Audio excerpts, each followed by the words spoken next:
ఏమండి? అయ్యా, తమ కోసం ఎవరో వచ్చారు. అదేమిటండి ఇంకెవరినో పిలుస్తారు? నేను వచ్చింది మీకోసమే. బాగున్నారా?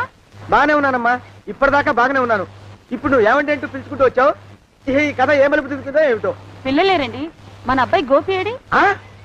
మన అబ్బాయి గోపియ?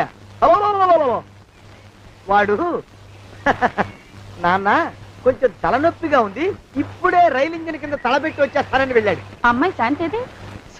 అంత అది దాని స్నేహితురాళ్ళు సూర్పడక, పూతన, పుళక్కి వాళ్ళతో ఆడుకుంటానని ఇంట్లో నుంచి 4 పుర్రెలు 5 ఎముకలు తీసుకొని టిక్కి కొనుక్కుంటూ వెళ్ళింది.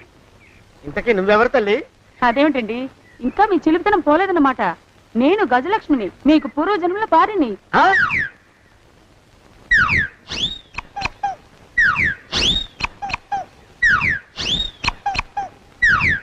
అయ్యా బాబోయ్, నన్ను రక్షించండి తండ్రి.